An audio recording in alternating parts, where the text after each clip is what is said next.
Hello guys, ngayon magluluto tayo ng tinolang isda na maya-maya. Yan, ang sarap guys. Ito guys. Hello guys, for today's video magluluto tayo ng tinolang maya-maya. First time ko magkain dito sa Maynila ng tinolang isda. Ayan, excited ako. Yan yung maya-maya guys. Yan, maya-maya. Tsaka kamatis, luya, sili, tsaka sibuyas daon, tsaka daon ng sili. So ngayon, nagpapakulo tayo ng tubig. Papakulo tayo ng tubig. Yan.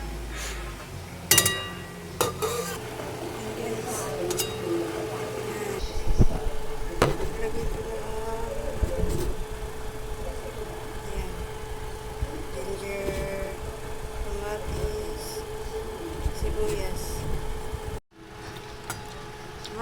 Ilalagay natin ang isda.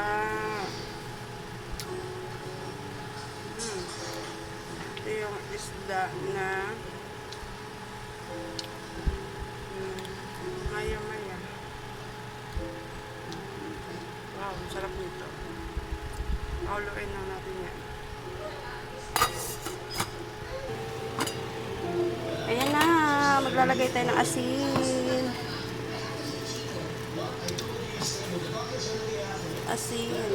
Yan.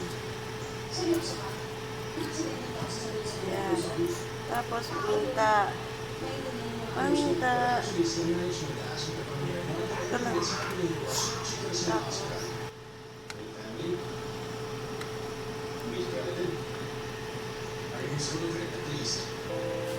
ay, di ko.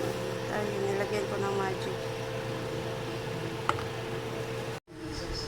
Yes. Lagyan natin ang sibuyas dahon.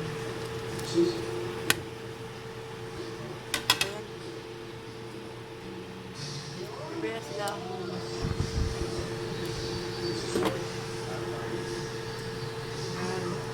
Pakulo lang saglit.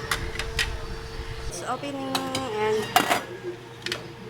pili natin yung sili. Yan.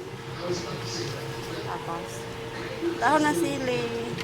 Sili at saka dahon ng sili. Yan. Hindi naman maanghang dahon. Tsaka hindi naman yun maanghang.